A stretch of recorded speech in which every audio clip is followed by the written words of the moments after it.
हाय हनी बीज, welcome to coffee बीज। तो बात करेंगे शोएब, दीपिका एंड भालू अप्पी के जो है इनिशियल ब्लॉग्स के बारे में। और शुरू से शुरू करेंगे। शुरू करते हैं मैडम से। तो मैडम जो है ना, वो एक ब्रोकन फैमिली से आती थी। एक उनकी शादी भी, उनका डिवोर्स हो गया था। तो मैडम जो है वो उसने अपना 100% दिया इस शादी में कि उससे जितना हो पाएगा वो इतना करेगी। इसीलिए वो पीपल प्लीजर बन गई। अगर आप इनिशियल ब्लॉग्स देखोगे ना, तो उसके ब्लॉग्स के नीचे यही कमेंट है कि वाह, आप तो एक परफेक्ट बीवी हो, वाह आप जैसी तो मैंने डॉटर इन लॉ देखी ही नहीं, जो कि एक एक्ट्रेस है फिर भी आप इतने अच्छे हो। तो जैसे कि मैं कहती हूँ कि नाटक भी था, तो भी उस ऐसा नाटक करने के लिए मेहनत भी तो लगती है ना। तो वो रात रात भर जाग के जो है चिवड़ा और ये हलवा न जाने क्या क्या बनाती थी। और मक्खी मम्मा भी जो है उसकी हेल्प करती थी। और ये जो माँ बेटी है, princess of Maudaha and queen of Kanakya road, यानी कि सुट्टो बेगम एंड मल्लिका है सुट्टो बेगम एंड भालू अप्पी द प्रिंसेस ऑफ मौदाहा, वो हेल्प नहीं करते थे। खाली पहुंच जाती थी, क्या कर रहे हो, क्यों कर रहे हो, क्या कर रहे हो, क्यों कर रहे हो, यही इसका था। भाभी क्या कर रहे हो, अच्छा भाभी, अम्मी भाभी की तारीफ कर दो, अरे अम्मी को बोल हेल्प कर दे, तू भी कर दे नालायक। लेकिन नहीं, खाली वही इसका रहता था कि अम्मी भाभी की हेल्प कर दो। और अम्मी जो है कर देती थी, अपने प्रवचन देती थी 5-5 मिनट तक, हमें बहुत अच्छी बहू है, लाखों में एक है। लेकिन असलियत क्या थी मैं आपको बताती हूँ। ये जो पूरी मौदाहा मंडली थी, जो कि भोपाल में रहा करती थी, अब जनाब ना काम करते थे ना इनके घर में कोई भी अर्निंग मेंबर था, क्योंकि जनाब के पिताजी जो है उनकी दवाई चलती थी, उनको स्ट्रोक वगैरह आया था, तो वो भी काम नहीं करते थे। जनाब ने लास्ट में जो है उनकी एक मूवी आई थी, आपको याद हो तो मैं याद दिलाती हूँ, जहाँ हाथ डालते हैं वहाँ फाड़ डालते हैं। उसके मेरा वीडियो था यार, डिलीट हो गया, मैं वापस से अपलोड कर दूँगी, कोई इशू नहीं। तो हाँ, वो मूवी आई थी लेकिन वो चल नहीं पाई। मैडम जो है शादी के बाद लगातार काम करती आ रही थी। मैडम ने बिग बॉस भी जीता, उसके बाद उनको एक शो मिला था, बहुत अच्छी एक्टिंग की थी उसने, सच बताऊँ ना। उसने और करण ने बहुत अच्छी, उन दोनों की केमिस्ट्री भी थी और शो भी बहुत अच्छा था। बट कोविड के वजह से जो है वो शो को बंद करना पड़ा, क्योंकि शूटिंग वगैरह बंद करा दिया गया तो उसको जो है बंद करना पड़ा। अब मैडम अकेली जो है अर्निंग मेंबर थी पूरे परिवार में। उसमें जो है नीचे इन लॉज रहते थे, तो उनके घर का रेंट देना, फिर रिजा रिहान की जो है स्कूल फीस भरना, ससुर जी की मेडिसिन वगैरह, राशन, इलेक्ट्रिसिटी बिल, इतना सारा खर्चा वो महिला जो है अकेली करती। अब सीन क्या था आपको याद ही होगा कि मैडम जब वो शो में गई थी ना, रियलिटी शो में, तब वहाँ पे उसने बहुत बड़े बड़े क्लेम किया था कि जैसे ही वो शो की प्राइज मनी जीतेगी ना, तो उससे हाउस हंट बिगिन, अम्मी के लिए घर लेना है, ऐसे बड़े बड़े क्लेम किए थे। लेकिन उसने अम्मी के लिए घर लिया नहीं। अगर आपको याद होगा, जब लोनावाला भी वो लोग जाते थे ना, तो एक रेड कलर की BMW थी और एक ब्लैक कलर की। तो ब्लैक वाली तो मैडम ने सेकंड हैंड में ली थी, और जो रेड वाली थी उसने न्यू ली थी। रेड BMW उसने खरीदी नई वाली, और जनाब के लिए एक स्पोर्ट बाइक खरीदी थी, जो कि आती है लगभग 12-13 लाख रुपए की। तो उसने इस तरीके से अपने लिए एसेट्स खरीद। अब इस बात से मल्लिका सुट्टो बेगम जो है उनको बहुत ज़्यादा तकलीफ हुई कि भाई इसने इतने बड़े बड़े क्लेम तो कर दिए, लेकिन जो है वो घर तो लेकर दिया नहीं। उनको बड़ी तकलीफ हो गई। इसीलिए अम्मी का घर कब आया, जब जनाब ने व्लॉगिंग शुरू की। अब इसमें दो पक्ष है। बहुत सारे लोगों का ये कहना है, जो कि उनके साइड से है, कि जो सुटारा बेगम है वो ये नहीं चाहती थी कि वो जो घर हो वो मैडम के नाम जिसकी रजिस्ट्रेशन हो उस घर में रहे। उसका रीज़न ये था, एक तो उसका ये मानना कि भाई बहू से, ये तो एक एक्सक्यूज़ था, अगर आप बहू के पैसों पे रह रहे हो और बहू के हर एक गिफ्ट को एक्सेप्ट कर रहे हो, इनफैक्ट आपके घर का रेंट भी बहू भर रही है, तो वो घर में क्या ही दिक्कत थी। दिक्कत ये थी कि शायद ये लोग ना श्योर नहीं थे। इसीलिए तो ये जो अफवाहें फैलाई गई थी, अफवाहें नहीं, ये जो मैडम के राज बताए गए थे मौदाहा निवासियों को, यही कि उनको विश्वास ही नहीं था कि इन दोनों की शादी होगी। तो सुट्टो बेगम को ऐसा था कि भाई ये तो एक एक्ट्रेस है और टॉप एक्ट्रेस है, अगर इन दोनों जनाब और मैडम के बीच में आगे चल के अगर रिश्ता विश्ता टूटता है, तो अगर बहू के नाम पे हुआ तो उनको तो वापस से वहाँ जाना पड़े भोपाल। इसीलिए जब तक बेटा नहीं दिलाता तब तक घर नहीं लेंगी। तो ये दूसरी थियोरी है। लेकिन आई डोंट थिंक सो कि ये थियोरी सही है, क्योंकि आपके घर का रेंट भी आपकी बहू दे रही है, स्कूल फीस से लेकर आप सबको ले आई, आपकी बेटी का जो है पूरा रिनोवेशन उसने करवा दिया चेहरे का, और आपकी भी हालत बदल दी, तो उसमें क्या ही उनको ऑब्जेक्शन होना चाहिए।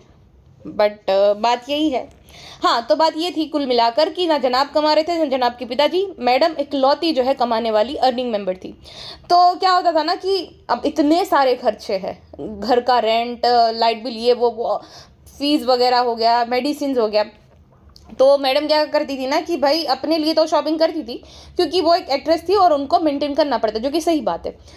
तो वो अपना जो पुराना सामान होता था, या तो मेकअप का हो गया या तो पुराने सूट हो गए, वो नीचे भेज देती थी भालू को और उसकी अम्मी को यूज़ करने के लिए। भालू अपने ने मेंशन किया है, आपको याद होगा तो, कि भाभी हमें दिया करती थी पुराना सामान फ्रेंड्स, ये बोलकर कि जिसको ज़रूरत हो उसको दे देना, तो हम लोग रख लेते थे, याद है। तो भालू अपी ने ये बोला था। तो इन माँ बेटी को बहुत तकलीफ होती थी कि कैसे जो है हमारे लिए शॉपिंग नहीं करती, क्योंकि इनको सूट की भूख हमेशा से थी। तो वो भूख जो है वो तृप्त नहीं कर पा रही थी मैडम। अब सबके लिए नया सामान ले, सोचो मौदाहा के 10 लोग आके रहते थे वहाँ पे, खालाए, उनके बच्चे, तो कितने लोगों के लिए वो अकेली करेगी। हैट्स ऑफ टू हर कि भाई इतना कुछ किया, फिर भी इन लोगों को कम ही पड़ता था। वो तो एक कहावत होती है ना कि इनके लिए कितना भी कर लो, इनके लिए कम ही पड़ेगा। तो सेम चीज़ जो है लागू पड़ती है ये दोनों माँ बेटी पर। तो इन दोनों को बहुत तकलीफ होती थी। मैडम के घर का पुराना सामान हो, चाहे टीवी हो, चाहे फ्रिज हो, वो सब नीचे आ जाता था अम्मी के घर पे। तो इनको ये भी अच्छा नहीं लगता था कि कैसे ये अपना यूज़ किया हो सामान भेजती है हमारे वहाँ पे। तकलीफ तो होती थी, लेकिन कुछ बोल नहीं पाते थे। बेटे से भी कंप्लेंट नहीं कर सकती थी, क्योंकि बहू ही इकलौती अर्निंग मेंबर थी। और जब मैडम शूट पे जाती थी, तो जो अम्मी है वो उसके घर की भी क्लीनिंग करना, बर्तन वगैरह साफ़ करना, क्योंकि उस टाइम पे खर्चे ज़्यादा थे कमाने वाली। एक तो मेड्स भी नहीं थी, खाली एक ही मेड थी वहाँ पे, और गरम काढ़ा अंकल 2 लोग थे।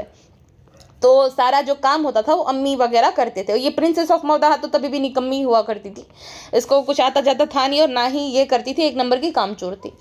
तो अम्मी को बुरा लगता था कि ये सब करना पड़ रहा है, तो तुम्हें कुछ करना चाहिए। अपनी प्रिंसेस को बोला, लेकिन प्रिंसेस को कोई 8,000 में भी जॉब पे ना रखे। मैडम ने उसको जॉब दिलवाई, लेकिन वहाँ से भी उसको फायर कर दिया गया, क्योंकि इसके बस का कुछ नहीं है, इसके अंदर ना कोई स्किल है ना टैलेंट है, जिसके चलते उसको फायर कर दिया गया 6,000 की नौकरी से। सोचिए, जिस पे ये बहाना देती है ना कि इतनी सैलरी में तो मेरा गाड़ी का ही किराया चला जाता था। किराया तो चला जाता था, उससे भी उसको कोई ज़्यादा दिक्कत नहीं थी कि भाई ये कमा रही है, लेकिन उसको फायर कर दिया गया था। हकीकत ये थी। तो कुछ नहीं चल रहा था। उसके बाद मैडम ने सोचा कि चलो भाई इसके साथ में एक बिजनेस में शुरू कर देती हूँ। सुटारास वेंचर, आपको याद होगा, सुटारास एलिगेंस। मैडम ने इसको 50% पार्टनर बनाया था, लेकिन उसमें भी ये पचकाई निकली। इससे वहाँ भी कुछ नहीं हो पाया, वो बिज़नेस फ्लॉप हो गया और बंद हो गया। उसके बाद जो है कोविड के टाइम पर इसको आइडिया आया व्लॉगिंग का। तो मैडम ने फुल सपोर्ट किया, और इसकी शर्मीली माता ने भी, कि भाई चलो ये खुद से शुरू कर देगी। मैडम को यह था कि भाई इतना खर्चा मुझे अकेली को उठाना पड़ा है, क्योंकि थोड़ा बहुत इसका चल गया तो कम से कम अपना तो खर्चा उठा लेगी। वो मोबाइल फ़ोन भी जो था वो मैडम ने दिलवाया था, जो iPhone 13 शायद था, 13 Pro जो था, वो मैडम के ही पैसों से लिया गया था। तो फिर ये अपनी ब्लॉगिंग शुरू कर देती। किसी को भी ऐसा ट्रस्ट नहीं था कि इतना चल जाएगा। जनाब तो अगेंस्ट इसकी ब्लॉगिंग के, लेकिन फिर भी ये शुरू कर देती। कि सुट्टो बेगम के अंदर ये था कि ये जो बहू के नीचे रहना पड़ता है ना, जो बहू क्या उतरन पहननी पड़ती, ये नहीं करना पड़ेगा। आजकल तो वो भालोपी ही करती है ये सब चीज़ें। खालाओं को अपने पुराने कपड़े दे देना, चाहे अम्मी हो चाहे भालोपी हो, आजकल भालोपी करती है, तब उनको कोई दिक्कत नहीं है। लेकिन उस बात से उनको बहुत बड़ा ऑब्जेक्शन था कि भाभी की उतरन पहननी पड़ती है। सोचो, इतना कुछ किया, लेकिन उनको इस बात से आपत्ति थी कि जो सामान है पुराना वो यूज़ करना पड़ता है। खैर, इसीलिए तो मैं बोलती हूँ कि ये दोनों से टॉक्सिक कोई हो ही नहीं सकता। ये माँ बेटी बहुत टॉक्सिक है। तो फिर इसकी व्लॉगिंग जो है शुरू हो जाती है। भाभी को और भाई को फीचर करती है। इसके भाई और भाभी ने, जैसे कि मैंने पहले पार्ट में भी बोला था, कि झाड़ू पोछे से लगाकर हर एक चीज़ इसके व्लॉग में करी थी। दोनों को देखने के लिए ही ऑडियंस आई, क्योंकि सबको जानना था कि लॉकडाउन के टाइम पे सेलिब्रिटी कैसे रहते हैं, क्या करते हैं, उनकी लाइफस्टाइल कैसी है। और एक कन्वर्टेड मुस्लिम बहू जो है, मुस्लिम परिवार जो कि लोअर मिडिल क्लास बैकग्राउंड से आता है, उनके साथ कैसे घुल मिल कर रहती थी। और मैडम को अच्छे से पता चल गया था कि उसे क्या करना है। उसको जो है ऑफलाइन भी, यानी कि रियल लाइफ में भी ससुराल मक्खी का ही प्ले करना है। वो वाला किरदार जो था अभी भी उसको वही प्ले करना पड़ेगा। और वो एक बहुत अच्छी एक्ट्रेस है भाई, मानना पड़ेगा। पकड़ नहीं पाओगे वो फेक हंसी, फेक एक्टिंग खूब किया उसने एक वक्त तक। लेकिन आप एक्टिंग कर सकते हो। अगर आपको याद होगा तो भालू अप्पी का जो टोन था ना, अभी का और उस टाइम का अलग ही था। मतलब ऐसा था, फ्रेंड्स आप लोग भी ये करते हो क्या, आप मुझे बताना, ठीक है।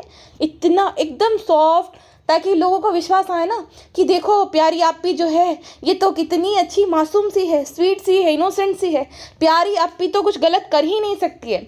असलियत ये थी कि इसके 15 मिनट के ब्लॉग में 5 मिनट तक पेड प्रमोशन, मतलब इतनी ज़्यादा अनएथिकल थी। इसने हर दूसरे ब्लॉग में पेड प्रमोशन हुआ करता था, कुछ भी उलुल जुलुल। अब तो ये नहीं सेल करती है, उस टाइम पे तो हर दूसरे दिन सनस्क्रीन होती थी। और एक बार तो इसने ना हेयर रिमूवल क्रीम बेची थी, ये बोलकर कि इसको आप अपने फेस पे भी यूज़ कर सकते हैं। फिर हर दूसरे दिन घाव और पापा अर्थ के प्रोडक्ट को प्रमोट करना, ये और उलुल जुलुल कैसे भी प्रोडक्ट को ये प्रमोट कर देती थी, हर एक ब्रांड के प्रोडक्ट को। और आपने नाम भी नहीं सुना होगा आधे जो है प्रोडक्ट के ब्रांड का, तो ऐसे प्रोडक्ट्स ये सेल कर देती थी। ये हो गया 5 मिनट, और 5 मिनट अम्मी का ज्ञान होता था। अम्मी ये बोलो, बेटियों को ये बोल दो, फ्रेंड्स लोगों को ये बोल दो, तो अम्मी फिर अपना ज्ञान देती थी 5 मिनट तक, जगत अम्मी बनकर। जिसने खुद ने कभी अपने घर वालों को, अपने ससुराल वालों को पूछा नहीं, वो ज्ञान देती थी, वाह। फिर 5 मिनट जो है इसका रोना गाना चलता था कि फ्रेंड्स बहुत ज़्यादा मेहनत वाला काम होता है। वो भी इसके वीडियोस रिकॉर्ड कौन करता था, अनपेड असिस्टेंट रिजा। वीडियो रिकॉर्ड करवाना, फोटो क्लिक करवाना, ये सब रिजा ही करती थी। तो इसका ये चलता था 1 minute hello friends, hi friends, bye friends, अल्लाह हाफिज़ फ्रेंड्स, ये चलता था। हो गया 15 मिनट का जो है ब्लॉग। रिजा का बर्थडे, भाई का बर्थडे, भाभी का बर्थडे, अम्मी का बर्थडे, अम्मी की एनिवर्सरी, भाई भाभी की एनिवर्सरी, अब तो हमारी एनिवर्सरी, यही इसका मेन कंटेंट है।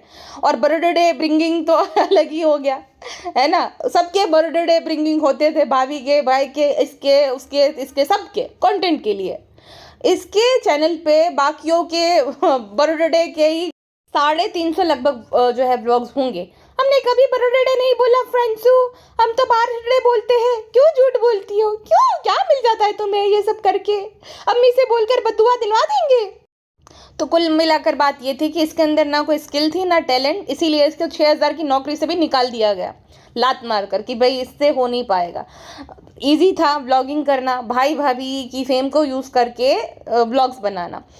उसके भाई भाभी तो फिर भी अच्छे थे, कभी भी क्रेडिट नहीं लिया कि नहीं ये जो तुमने किया है वो सारा क्रेडिट तुम्हें ही जाता है, तुम्हारी सक्सेस का क्रेडिट तुम्हें जाता है। लेकिन उनको नहीं पता कि भाई एक वक्त पे उन्होंने जो काम किया था उसी की वजह से ऑडियंस आई है, उसको देखने के लिए नहीं। इसीलिए जब तक 1 लाख नहीं हुई तब तक सिर्फ भाई भाभी की तारीफ करना, भाभी तो फरिश्ता है फ्रेंड्स, हमारी ज़िंदगी बदल दी, वगैरह वगैरह, ये सब करना। अब आपको भाभी का नामो निशान नहीं दिखेगा इसके ब्लॉग्स में, कहीं दिखता है? भाभी को इतना ज़्यादा ट्रोल किया गया जब इसके ड्रेस खराब किए, जबकि वो प्रेग्नेंट थी, पहला बच्चा, ठीक है, वो एकलौता भाई है उसका, और पहली बार वो माँ बनने वाली थी। तभी भी एक शब्द नहीं निकला माँ बेटे के मुंह से कि हमारी बहू के लिए बहुत बोला करो। अब जब खुद पे आ जाती है, अपने पति पे, वो गुटके नल्ले पे, तब तो माँ बेटी बैठ के प्रवचन देते।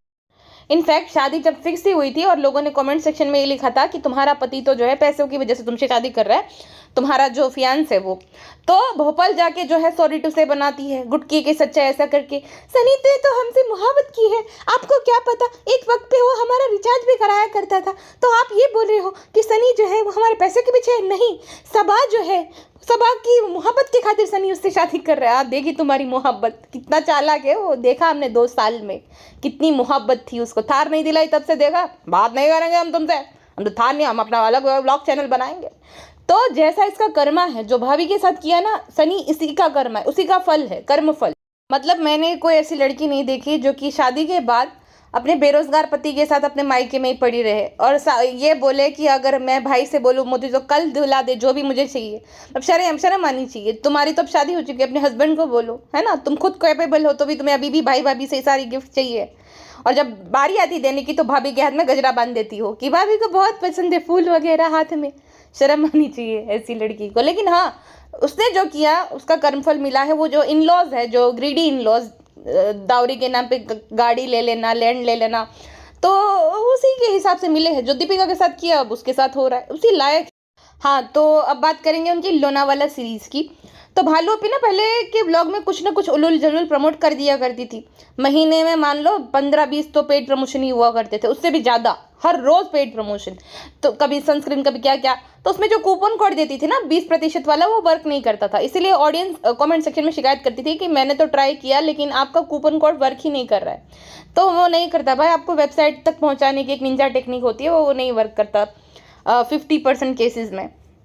बाकी करता भी है तो वो जो सेल करता है ना, वो एफिलिएट मार्केटिंग होती है, वो क्रिएटर को बेनिफिट होता है, आपको ठंगा ही मिलता है। तो ये सब जासा है, उनको क्या बोलते हैं, दलाली मिलती है 20%, या तो कमीशन बोल लो, हिंदी में दलाली, इंग्लिश में कमीशन। तो सोचो शुरुआती व्लॉग में मैडम कितनी ज़्यादा प्रोग्रेसिव महिला थी, जो कि कार ड्राइव करती थी, खुद से शॉपिंग करने जाना, सामान खरीदने जाना, अकेली चली जाती थी। अब तो जो है उसको जनाब ही चाहिए, अब तो गाड़ी चलाना भी भूल गई, गाड़ी ही नहीं चलाई। मैंने देखा 3 साल से तो लगभग उसने ड्राइविंग की ही नहीं, पता नहीं। लेकिन पगलेट तो मैडम पहले से ही थी, जो भी बोलो। 100 किलोमीटर दूर डेला ट्रिप पे ये लोग जा रहे थे, डेला, ठीक है, डेला रिसोर्ट। वहाँ पे भी मैडम जो इतना ज़्यादा मतलब पूरा घर संसार लेके जाती है, शहद का इतना बड़ा डब्बा, चिप्स, फिर हलवा, चिवड़ा, ये वो वगैरह वगैरह। जबकि उन्होंने होल्ड लिया था वहाँ पे, इन लोगों ने बर्गर वगैरह खाए थे भालू पी वगैरह में, तो कोई ज़रूरत नहीं थी। लेकिन यही था कि सारी मलाई जनाब खा जाते थे, मेन कंटेंट जो होता था ना जनाब अपने चैनल पे डालते थे, वो अलग दुख था। और बाकी ये भाभी, भालू अपी भाभी को परेशान करके रखती थी, भाभी क्या कर रही हो आप, वहाँ पे हो, वो कर रही हो क्या भाभी। तो आधा कंटेंट जो था, जो गाड़ी में बैठने से लेकर वहाँ पहुँचने तक का, वो भालू अपी ले जाती थी। और अब करे तो करे क्या। और भाई दूसरा ये भी था कि जितना वो बनाएगी घर पे उतना कम खाने का बिल भी आएगा, है ना, क्योंकि भाई साहब खाने पीने के तो बहुत शौकीन है, तो उसको भी पता था अच्छे से कि बिल आएगा बहुत तगड़ा, इसलिए घर पे ही कुछ ना कुछ बना के जाती हूँ। तो आधी आधी रात तक वो कुकिंग करती थी उसकी मम्मी के साथ। उस दौरान जो है मल्लिकाए काणकिया रोड, मल्लिकाए मीरा रोड बोलते हैं, वही जमेगा। और प्रिंसेस ऑफ मौदाहा एक बार भी नहीं आते थे कि आपको कुछ हेल्प चाहिए हम हेल्प करा दे। तब तो क्या सोचो, वो प्रेग्नेंट थी तभी भी नहीं आए ये लोग कि हम हेल्प करा दे, क्या तुम्हें कुछ चाहिए, तुम्हें क्रेविंग हो रही, तभी भी नहीं। तो उस टाइम पे तो आप क्या ही एक्सपेक्ट कर सकते हो। और भालू अपनी प्राउडली ये कहती है, फ्रेंड्स आप जो भी बोलो, हमारी खाला ने कभी हमें काम नहीं करने दे, लेकिन तुझे शर्म आनी चाहिए कि तू जो है 20-25 साल की होकर भी अपना खुद का पर्सनल काम अपने से बड़ी बुजुर्ग खालाओं से करवाती है। फिर चलो बड़ी खाला है तो समझ आता है कि भाई वो एज में बड़ी है, उसके बाद वो बेचारी 12 साल की रिजा से सारा काम करवाती है। तो कुल मिलाकर बात ये थी कि मैडम ने सारी मेहनत की, जद्दोजहद की, सब कुछ अरेंज किया, लेकिन सारा कंटेंट, सारी मलाई ये दोनों भाई बहन ले जाते थे। और मैडम के पास वही BTS करने को रहता था, फिर ज्ञान बांटना एक बंद रूम में कि मैं बहुत ज़्यादा ब्लेस्ड हूँ, यू नो व्हाट, वो कल बात करेंगे, बहुत लंबा हो जाएगा। हाँ, तो मैडम के हिस्से में यही सब कंटेंट आता था। और भालू अपी तब भाई भाभी की, स्पेशली भाभी की बहुत तारीफ करती थी। जब उन्होंने होल्ड लिया ना, तब भालू अपी को कोई पूछ भी नहीं रहा था, जबकि उसके 8-9 लाख सब्सक्राइबर हो गए थे। जितने भी लोग मिल रहे थे सब मैडम के साथ ही फोटोज खिंचवाना चाहते थे, क्योंकि उनका शो अभी हाल फिलहाल में बंद हुआ, बहुत सारा काम उसने किया था। तो सब कोई जो है मैडम के साथ ही फोटोज क्लिक कराना चाह रहा था। तो भालोपी को बुरा तो लग रहा था, लेकिन तारीफ तो करनी पड़ती ना फ्रेंड्सू, वरना भाभी फीचर नहीं होगी। तो तारीफ करती थी कि देखो फ्रेंड्सू बहुत अच्छा लगता है जब भाभी को ये सब पहचानने वाले मिलते हैं, इतना प्यार भाभी को मिलता है फ्रेंड्सू, अंदर से तो जली पड़ी है फ्रेंड्सू, क्या करे। और हर बार की तरह मैडम और जनाब का इसी ने पचका कर दिया था। मैडम जनाब ने बताया भी नहीं था कि वो वहाँ पे क्यों जा रहे हैं। उन दोनों ने ये बताया था कि वो फैमिली स्टे के लिए जा रहे हैं, लेकिन इसने जो है बोल दिया कि फ्रेंड्स यहाँ पे जो है हम भाई का सिल्वर प्ले बटन अनबॉक्स करने आए हैं और भाभी का गोल्डन प्ले बटन। तो ये हमेशा से करती आई पहले से जलनखोर लेडी। और भाभी को इसकी ना 3 महीने के अंदर ही गोल्डन प्ले बटन जो है रिसीव हो गया था। देखो भाई, मैडम मैडम मैडम थी एक टाइम पे भाई। अब वो अपनी एरोगेंस के चलते इसका डाउनफॉल हो गया, वरना पहले ही व्लॉग से जो है वो बहुत ज़्यादा सक्सेसफुल हो गई थी। लगभग 3-4 मिलियन व्यूज़ आए थे, जो कि इम्पॉसिबल है। कितना भी अब बहुत बड़े सेलिब्रिटी हो तो, मतलब टेलीविज़न एक्ट्रेस, जहाँ पे अब तो कोई टेलीविज़न देखता भी नहीं और इतना ज़्यादा मतलब सोशल मीडिया का ज़माना है, वहाँ पर बहुत बड़ी बात थी इतने व्यूज़ लाना। तो मैडम का तो पहले ब्लॉग से ही चैनल सुपर हिट हो गया था। और ये दोनों हर ब्लॉग में आप देखना, भालू अपी के पहले, अब उसने बंद कर दिया, अब तो खाली अपना और अपने गुटके का नाम लगाती है हैशटैग में। पहले मैडम का ही नाम हुआ करता था, चाहे जनाब हो चाहे भालू हो। तो मैडम की इतनी ज़्यादा डिमांड थी उस टाइम पे। फिर वो अपनी ही गलतियों के चलते जो भी भुगत रही, अपनी गलती उसने भी कुछ कम नहीं किया है। सॉरी टू से हो गया, कितनी नेगेटिविटी फैलाओगे, और भी बहुत बार उसकी सबसे बड़ी गलती ये थी कि अपने इन-लॉज़ को प्लीज़ करने के लिए उसने ऑडियंस को गालियाँ दी, जो कि बिल्कुल भी एक्सेप्टेबल नहीं है और वहीं पे ऑडियंस जो है उससे नाराज़ होगी। वरना अगर वो एक अच्छे सभ्य तरीके से बोलती थी, बताती थी कि नहीं आप गलत समझ रहे हो, तो समझ भी आता गेट लॉस्ट, नहीं चाहिए तुम्हारी सिंपैथी। ये क्या एटीट्यूड है मैडम? गेट लॉस्ट सब हो जाएँगे, आपको गेट लॉस्ट होना चाहिए, तो पब्लिक प्लेटफ़ॉर्म है। तो इस प्रकार के एटीट्यूड के चलते उसकी नैया डूब गई, वरना आज जो है भालू अप्पी से भी ज़्यादा वो सक्सेसफुल होती। हाँ, अगर मैं करंट सिनारियो की बात करूँ तो भालू अप्पी है रिलेवेंट और उसकी ब्रांड वैल्यू भी बहुत ज़्यादा है, इसलिए वो रोज़ प्रमोशन करती भी नहीं, क्योंकि एक प्रमोशन का जो ब्रांडेड कोलैब वो करती है ना, उसका वो लेती होगी लगभग 10-15 लाख रुपए। इसलिए वो रोज़ प्रमोशन नहीं करती है, कभी कभार। पहले क्या था, इतनी ज़्यादा ब्रांड वैल्यू नहीं थी, इसलिए हज़ारों में निपट जाता था, अब नहीं वो होता है। इस वजह से वो कम कोलैब भी करती है और बड़ी बड़ी ब्रांड्स के साथ ही करती है, तो अच्छा खासा उसको पे किया जाता है। सो ये देखिए, बाद में हम डिस्कस करेंगे इस सब के बारे में।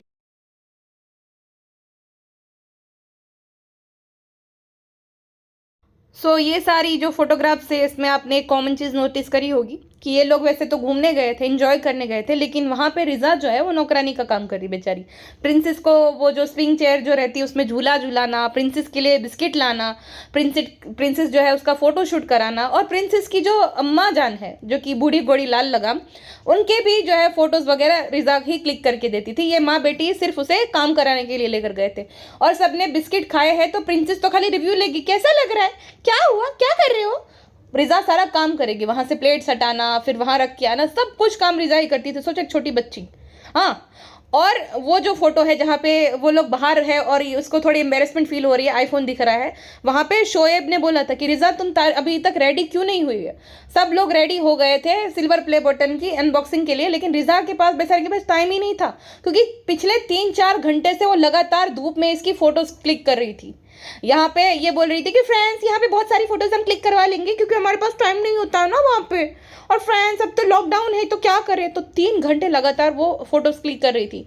और एक बहुत अच्छा काम शोएब ने किया था, जहाँ पे इसने जो है ना ये भालू को एक्सपोज कर दिया था। मेरे इंस्टाग्राम पे एक रील शेयर करी है द कॉफी बी 1 पर, आप जाके चेक कर लेना, जहाँ पर जनाब ने बोला था ये देखिए ये है इसकी असलियत, ये छोटा छोटा काम जो है वो रिजा से करवाती है।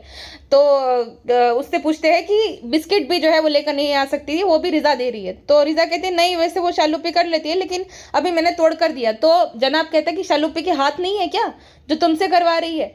तो इसको बहुत बुरा लग रहा था अंदर से, लेकिन बोलो रिजा बोलो कुछ, रिजा बोलो, अब तो इन लोगों को मुझे लाइंस भी देनी पड़ेगी कि मेरी तारीफ करे काम करवाने के साथ साथ। मतलब इसको बुरा, मतलब इसको शर्म नहीं है 2 पैसे की भी, उल्टा जो है ये ताऊ में बोल रही है कि अब तो मैं लाइंस भी दूंगी, नालायक औरत। और अब जो है कुछ कुछ ख्वाहिशें पूरी नहीं हो रही है, क्योंकि ये तुम्हारे पुराने पाप है।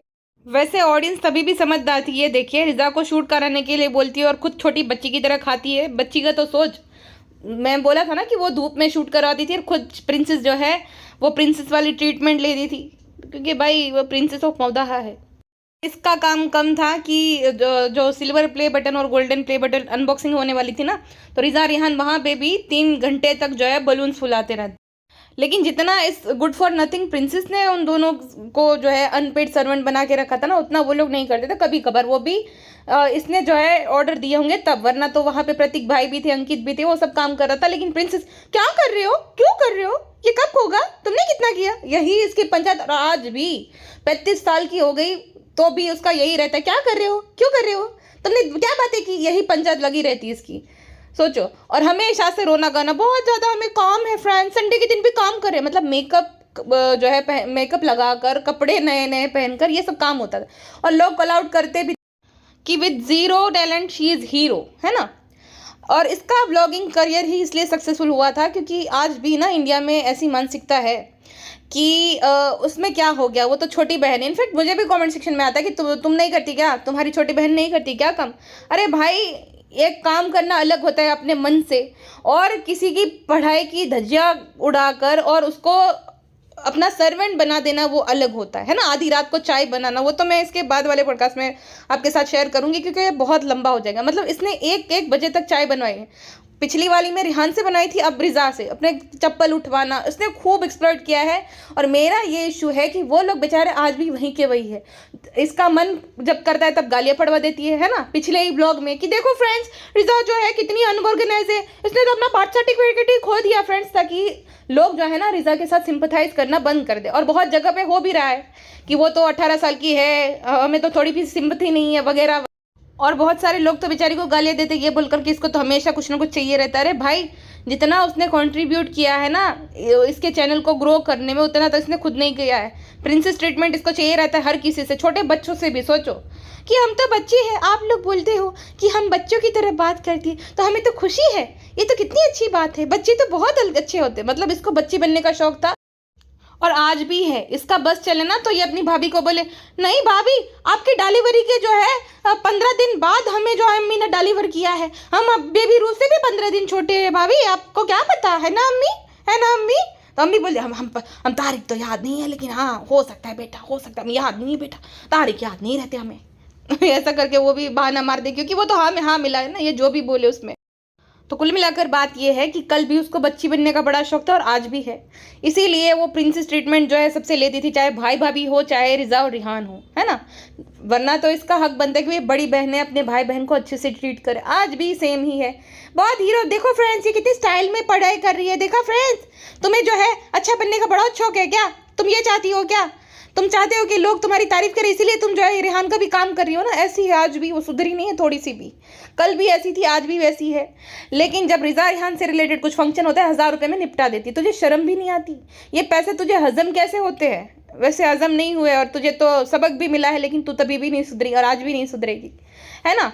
तुझे सबसे बड़ी बेचैनी दी है ऊपर वाले ने, जो तू बोलती रहती है ना तू बहुत साफ दिल है, खाली सॉफ्ट वॉइस होना। एक तो ना मुझे एक बात समझ में आ गई कि अगर आप एकदम सॉफ्टली बोलते हो, जैसे मेरा कैसा कि मुझसे नहीं बोला जाता ना, मैं मतलब एक स्वीटनेस होती है जो एक जैसे लोगों को ठगने की कला होती है ना, वो मुझे नहीं आती है, पता है, बहुत रियल लाइफ में भी। और मेरी सबसे बड़ी समस्या यही है, मेरी मम्मी भी इस बात से डरती है, क्योंकि वो कहती है कि थोड़ा बहुत अपने लहजे में, अपने जो लैंग्वेज में वो मिठास लाओ, ठीक है, कि बाकियों को वही सुनना अच्छा लगता है। और ये है हकीकत, आप अपनी जो है टोन में अगर मिठास नहीं लाओगे तो थोड़ी बहुत आपको समस्याएं रहती है, जैसे मेरे साथ भी चलती है। लेकिन मुझे फिर भी नहीं अच्छा लगता ये झूठे मुठा इसकी तरह वो टोन में मिठास लाना, स्वीट एंड इनोसेंट बनकर जो है दिखावा करना, तो इसको अच्छे से आता है।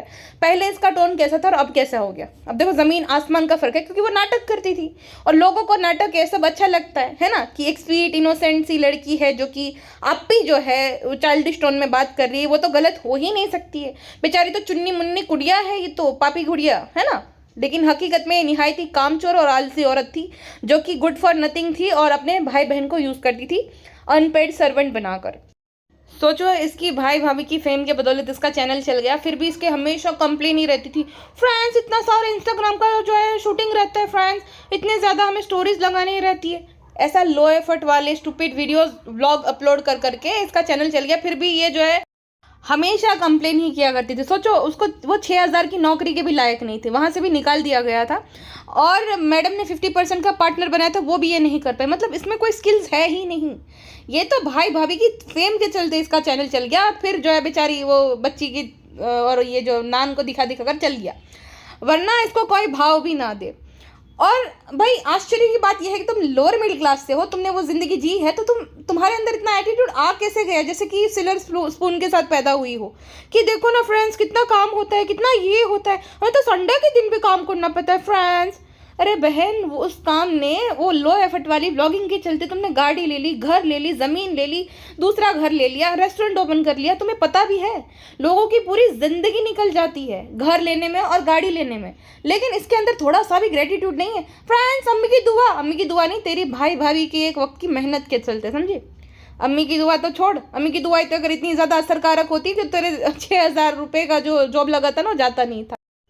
अब फिर भी कैसे भी करके इसने 2 साल तक नाटक जारी रखा है ना, भाई भाभी करना, भाभी करना, भाभी से पूछकर हर चीज़ करना। लेकिन जैसे शादी हुई पलटी मार ली। इसकी भाभी प्रेग्नेंट थी, खूब गालियाँ पड़ रही थी, लेकिन इसने ब्राइडल फोटोशूट कराया और वो कमेंट आखिरकार मुझे मिल गया, ये देखिए। This third and last look is far far better than Mumbai reception look. उसमें भालू अपी ने हार्ट शेप दिया हुआ है, हार्ट दिया है अपना, है ना, विच मीन्स कि वो एग्री करती है उस बात से। अब सोचो कितनी ज़्यादा ये अनग्रेटफुल है। इतना तुम्हारे पास पैसा था, सब था, तो खुद की शादी खुद स्पॉन्सर करती ना, बोलती भाई भाभी के होती अब तो मैं भी जो है भाई पैसे कमा रही हूँ महीने के 30-35 लाख रुपए, मैं सब खर्चा कर दूंगी। लेकिन नहीं, सारा खर्चा भाई भाभी से करवाना है, ऊपर से भी एकदम ऐसा चाहिए कि मेरे कपड़े कैसे बिगाड़ दिए। सोचो उस लेडी ने, मतलब इसको तो उसके, मैं सच बोलती हूँ, वो पैर धो के पीने चाहिए। ये क्या थी, क्या बना दिया, हुलिया बदल दिया पूरा, इसको क्या कर दिया भाई उस लेडी ने। फिर भी इसके अंदर ऐसा नहीं कि भाई क्या हो गया अगर कपड़े खराब हुए तो, मेरी भी तो पसंद के थे। लेकिन नहीं, ये तो उल्टा शेड करती थी। 3-4 बार इसने जो है back to back bridal photoshoot कराए, ये बोलकर कि वापस से बन गई गुटके की दुल्हन। सोचो इतनी ज़्यादा ये मतलब ही है। और अभी जो है रोना रोती रहती, फ्रेंड्स बहुत कुछ होता है, हमें ये होता है वो होता है। ये इसके पिछले पाप ही है जो उसने किया। और मैडम का अच्छा कर्मा ये था कि उसके पास अब रू बेबी है, फाइनली उसका कोई अपना। अगर मैं पुराने व्लॉग देखूँ ना, मुझे उसके लिए बुरा लगता। हाँ, उसने करा है गलत, ये जो ऑडियंस को लताड़ लगाना, सबसे बड़ी गलती यही है। बाकी उसने अपनी सारी जो है जिम्मेदारी निभाई, जो भी जिम्मेदारी जो कि थी भी नहीं उसकी, है ना। वो चाहती तो अलग रहते अपनी पति के साथ, लेकिन फिर भी उसने बखूबी से सबको देखा, सबको साथ लेकर चली, लेकिन अंत में यही मिला, ऐसी अनग्रेटफुल ननद। तो ये थी भालू अप्पी की अब तक की, जब तक सिल्वर प्ले बटन हुआ ना तब तक की कहानी, और लोनावाला ट्रिप्स की। आगे की कहानी नेक्स्ट पॉडकास्ट में आपके साथ शेयर करूंगी, जहाँ पे मक्खी madam, how grateful I am, उसके बारे में होगी। मक्खी को भी हम धोएंगे, लेकिन हाँ, भालू जितनी नालायक है उतनी मक्खी नहीं है, कहीं ना कहीं मुझे लगता है।